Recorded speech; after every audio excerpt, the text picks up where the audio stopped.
This program is part of American Graduate. Let's make it happen. A public media initiative made possible by the Corporation for Public Broadcasting. My skin is brown and my manner is tough, 'cause I'll kill the first mother I see, 'cause my life has been much too rough in this hot sun. It's been too rough. A tribute to Nina Simone. And reducing the dropout numbers.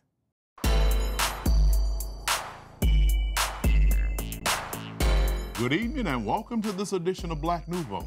I'm Milton, Dockery. And I'm Faithe. We're glad you could join us. This week, we'll hear from Ozara Ode, a Milwaukee artist and performer who has created a tribute to the High Priestess of Soul. We'll revisit the Universoul Circus and our chat with MPS Superintendent, Dr. Gregory Thornton. But first, every year, 2,000 kids drop out of school in Milwaukee. That's a terrible loss for our community. Joanne Williams talked to some students who dropped out or came close to dropping out to find out why.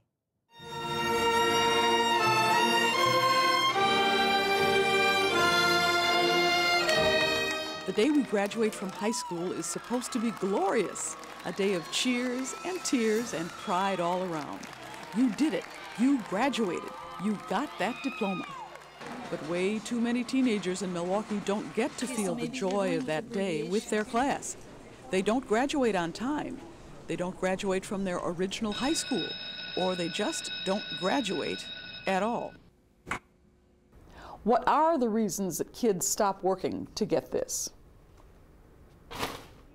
They are as varied as the kids. Everyone has a personal story, but there are some similarities woven through them all. These students at Project Stay are at risk of dropping out. They did drop out, but some have dropped back in. Here's why. I climbed my first 2 years, and I didn't even take it serious until my junior year, because that's when it hit me. So what did you do? Did you drop out? Something like that. I just decided not to go, and I came here. Did you drop out of school? I did, but then again, I didn't. I was still enrolled. I just missed a lot of days. So I think it's technically I dropped out, but then again, I didn't drop out. So yeah, it's a lot. I can't play no more. I'm 19 years old, and after 20, you can't go back and do it. Well, you can, but you can't get the real diploma that you really want. So I said I'm coming to stay this time. Why do kids drop out? They drop out because life intervenes. Life has a way of coming on people who don't expect it and don't have the tools of success to be able to overcome those scenarios, or the support system at home. How old were you when you got pregnant? I was 17 when I got pregnant. So when you decided to drop out, what did you think? I don't know what I was thinking. I was scared. I was just scared. I didn't want to have a baby. I didn't want to go to school. I didn't want to do anything. These students at Nouveau, another school for kids at risk, said their neighborhoods and their home life stressed them out. Jarvis Bradford said his math teacher in his other high school just taught too fast. But in the end... Was it the teachers, or was it you? Well, I can honestly say that it was me. It was actually the teachers too, but it was more me.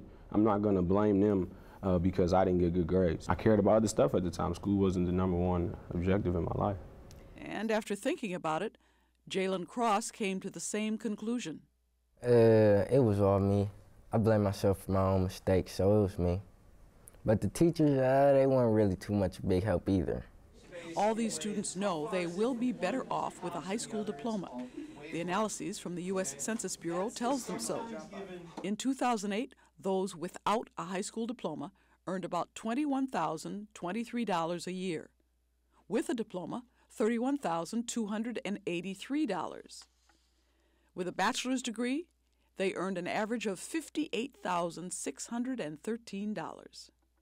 23-year-old Tony Howell graduated from Nova. He was never enthusiastic about school, but he knew he needed that diploma. I knew I was going to graduate, regardless of if it was from here or from somewhere else. I knew I was going to graduate, because that you know, a high school diploma, you know, that piece of paper is like step one in life. But his 15-year-old sister Alex has yet to see the light. Like, I want to be able to say I did it, and I know that it'll help me, but as of right now, I'm thinking that all I get's a piece of paper, which isn't how I'm supposed to feel, but I do. When all your other friends graduated and some went on to college, how do you feel about that? I was sad. I was real sad because that's what I always wanted. I always wanted to graduate and go away to a different state, to college, you know, experience being away from family and stuff like that. What do you think of your friends graduating and you not graduating? I was upset because I wanted to graduate with them. It's hard because I'm like, I was supposed to walk across the stage with you guys. You know, that was supposed to be our day, our kind of bonding experience, and I didn't get to do it. I didn't even go to the graduation. Is there hope for these kids? There's always hope. Always. You can't give up. We've got to remember as adults, and I tell people all the time, we dropped the ball. We did. These are our children, and parents, teachers, community members, our government, we've dropped the ball with these kids, and that's why we have the mess that we have, because we didn't step in when we should have in order to turn around some of these children. That's just my opinion. I can't say, I'm not speaking for everyone, that's just my opinion. And I take part of that responsibility, and that's the reason why I've been here all these years. When do you graduate? Hopefully in June. Are you going to graduate? I think so, if I talk to my teachers, because I got to make up for some projects I missed.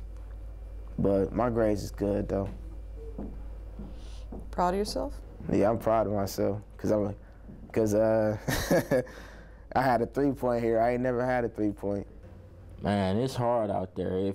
If you want to fool around, then you gonna be in chains. Trust me, I know a lot of people that done went through that stage.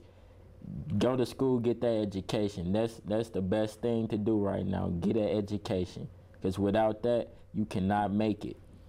And we're joined now by MPS Superintendent Dr. Gregory Thornton. Dr. Thornton, welcome back to Black Nouveau, sir. It's always a pleasure to be with you. Always a pleasure to have you. Doc, how big is the dropout problem in MPS? It's significant, and I think it's one of the biggest problems the city faces as well as the community. Right now, we're right around 67% of our youngsters graduating, and that's certainly not acceptable. The national average is 68. What I know, without that high school diploma, our youngsters are certainly challenged for their future endeavors and hopes and dreams. As the young man said in the film that preceded us, it's a passport. It's a passport into life, and failure to have that passport, our youngsters never set sail.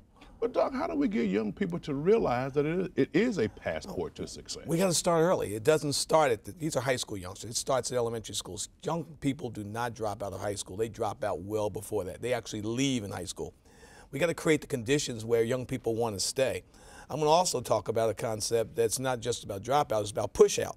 Because a lot of these young people were pushed out. And as a result of that, many of the youngsters don't come back. So there are a number of things you can do. I think you start early. You give them a quality core curriculum.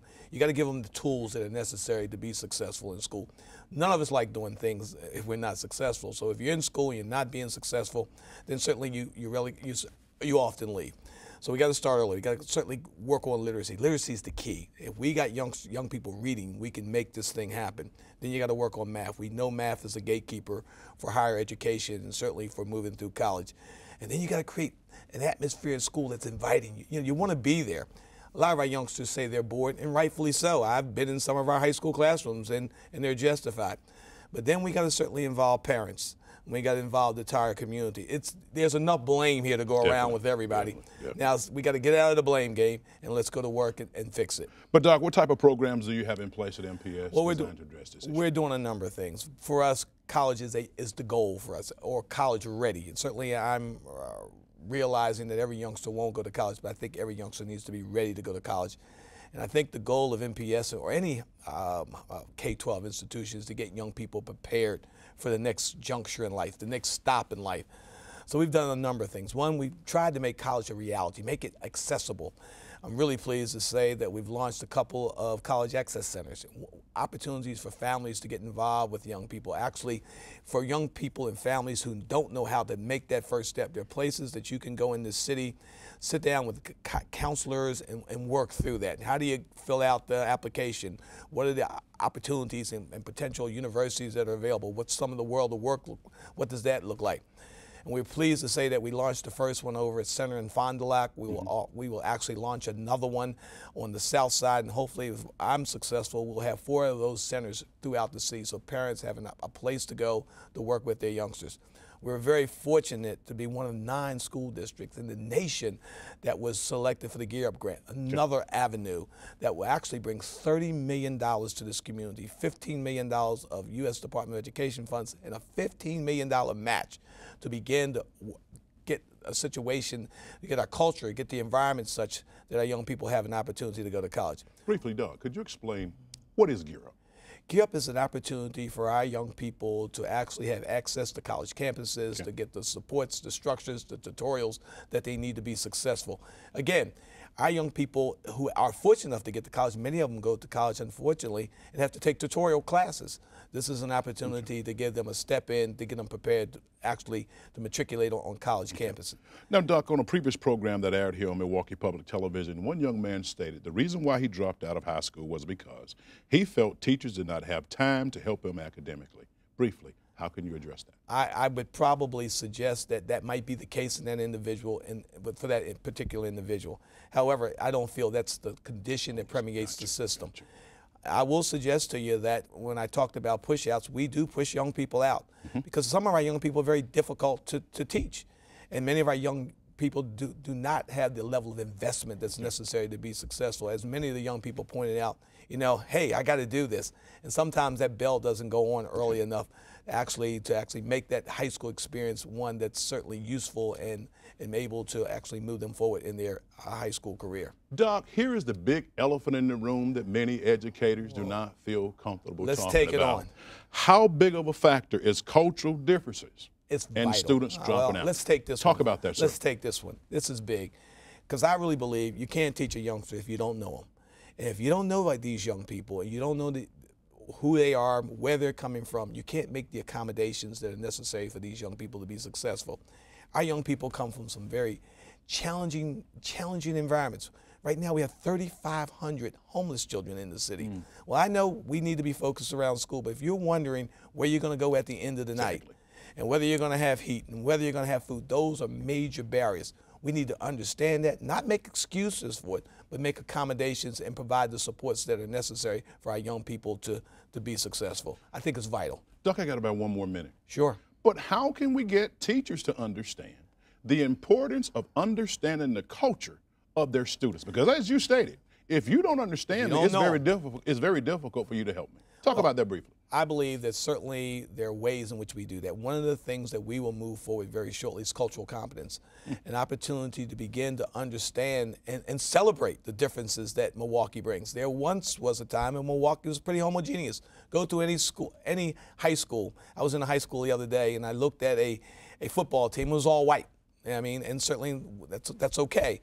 But I looked at the team of 2010. It had totally changed. Milwaukee's changed. We got to be prepared to teach children where they are, build a resiliency in them, because one of the challenges that young people don't have is that resiliency to keep going and then certainly meet the needs and dreams and hopes that they have. They all have hopes. They all have dreams.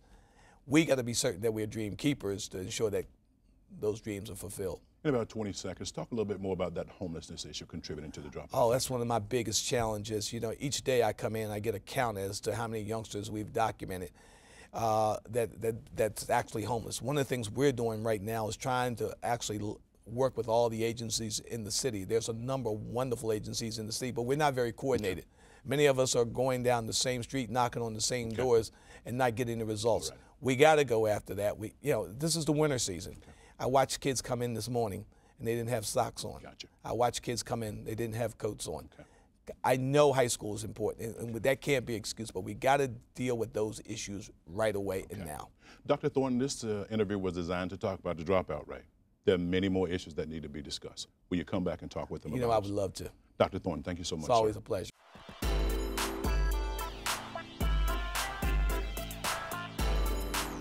When I say big top, you say circus, big top.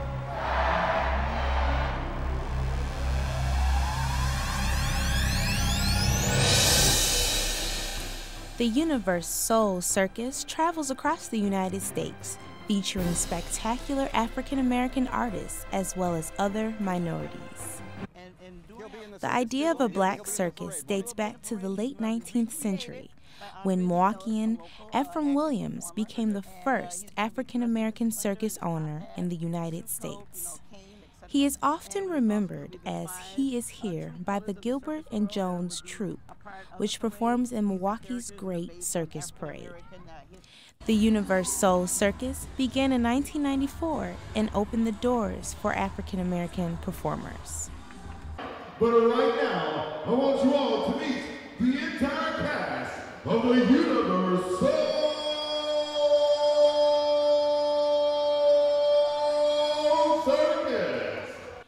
Andre McLean is the ringmaster for the Universoul Circus. He says that the founder and CEO, Cedric Walker, wanted to bring a different look into the circus. Cedric Walker, the CEO and the founder of Universoul Circus, he started in 1994. And knowing that there are African-American performers and acrobats and stuff like that, and going to see other shows and not seeing too many of them, that's what made him decide to start this. All God's children together, trying to see where we belong. With hills and valleys to conquer, it's time we weather the storm. Everybody's looking for something, something they can hold on to.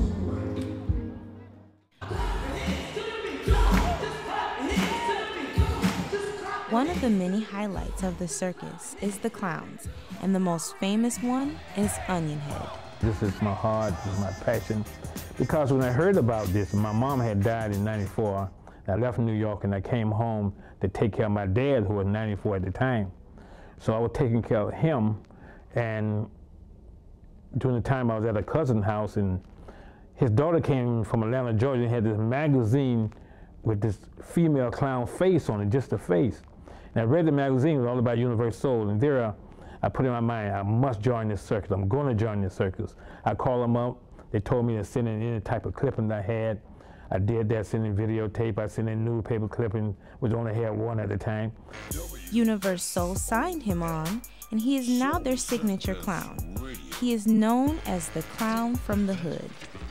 When I came to Universoul Circus, they had 2 clowns from Ringling Brothers Clown College, 2 clowns from Cuba School of Circus, and 1 clown from Minnesota Clown School.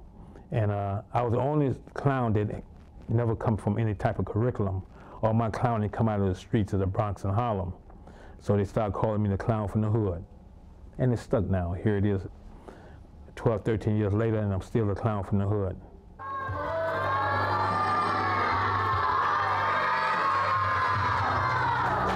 He's not your average clown. Even though he makes people of all ages laugh, his emphasis is on youth and their education. One of the most important things you will ever have in life is education, to learn, to go to school. Even to be a clown, you must know math. You must know how to read, to write. To educate yourself is the most important factor that will ever happen in your life. Now I'm going to tell you my poem. The name of my poem is Equipment. Listen closely and try your best to understand. Figure it out for yourself. Do not be sad. You were born with all that the greatest of men have had. 2 arms, 2 hands, 2 legs, 2 eyes, and a brain to use if you would be wise. And that message translates into everything the Universoul Circus does. We try to reach to everybody. This year, the theme of our show is the world in one ring. So we've got performers from over 11 different countries. So not just African Americans, we're trying to reach out to all. We're trying to reach global. That's the goal. And just showing people, kids as well as adults, that you too can still make your dreams come true. You can do anything you want to do as long as you try and work at it. Precious dream to be young, gifted and black. Open your heart to what I mean. Her real name was Eunice Catherine Wayman, but she was better known as Nina Simone. Often called the High Priestess of Soul, she was a jazz singer, songwriter, and social activist. Milwaukeean Ozara Ode has written, produced, and performs in a one-woman tribute to Nina Simone. Bow, doom, doom, doom, bow, doom, doom, doom, bow, doom, doom, doom, bow.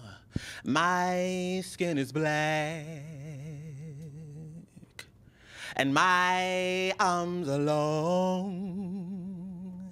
My hair is woolly, and my back is strong. Strong enough to take the pain, inflicted again and again. What do they call me? My name is Aunt Sarah. Aunt Sarah. Bow, boom, doom, bum, bow, doom, doom, bum, bow, doom, doom, bum, bow. My skin is yellow, and my hair is long. Between two worlds, I do belong. My father was rich and white. He forced my mother late one night. What do they call me? My name is Sarafronia.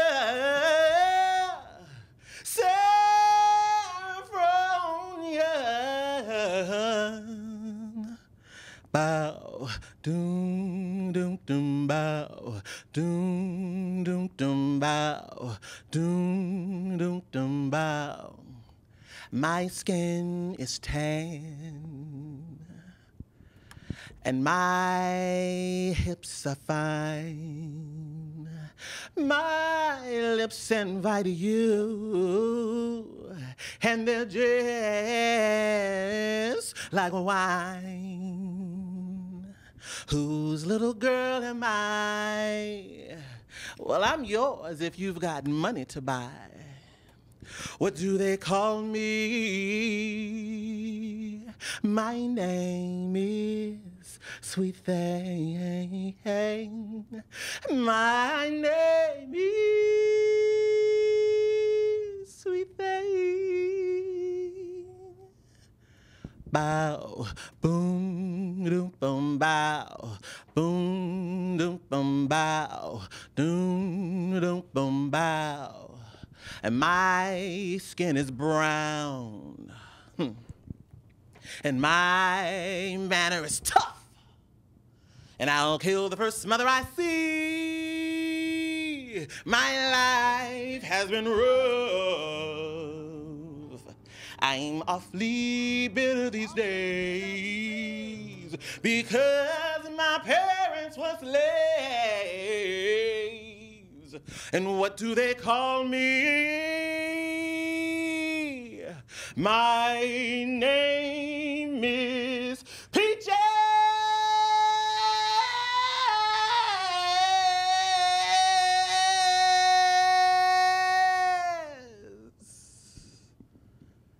Ozara, you are an accomplished singer in your own right. So why a special tribute to Nina Simone? Many people were comparing me to Nina Simone before I was really aware of her music. And after studying her music and just really falling in love with who she was as a person, I really wanted to share with the world who she was and what she meant to us. What's the most important thing that you want people to remember about Nina Simone? Well, the most important thing she wanted people to remember was that she was a diva.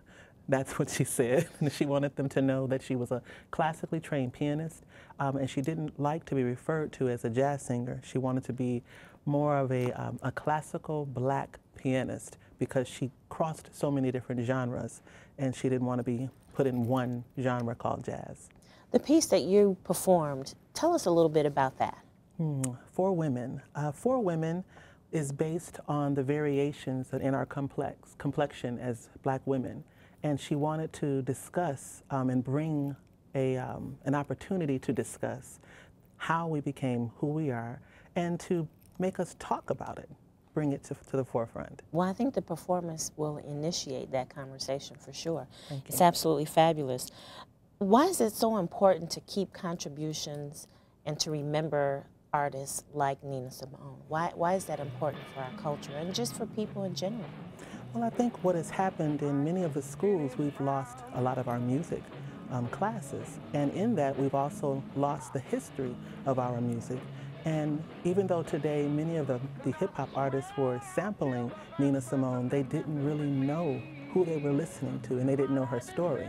And so since Jay-Z and Lil Wayne and Kanye West are playing her music and using her words, I thought it would be good for the youth to also know who she really was. Well, you're home and you're going to be performing in some upcoming performances. Yes. Tell us a little bit about those. Well, in February, I will be at the Wisconsin Black Historical Society. I really wanted to go there to make sure that the youth would come out and learn more about her. And what better month, Black History Month. Also, it's the month of her birth, February 21st. So February 10th, we'll be at the Wisconsin Black Historical Society. And then March 10th, we'll be back at the Scottish Rite Center with an encore performance of the play. That sounds fantastic. So how can we get some more information about ticket sales and other things that you're doing?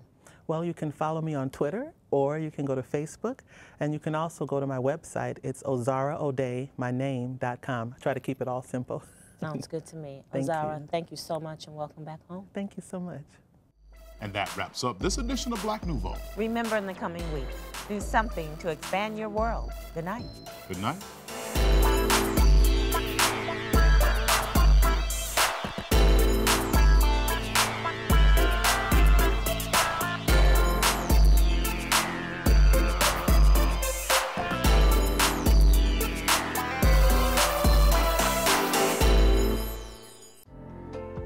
This program is part of American Graduate. Let's make it happen. A public media initiative made possible by the Corporation for Public Broadcasting.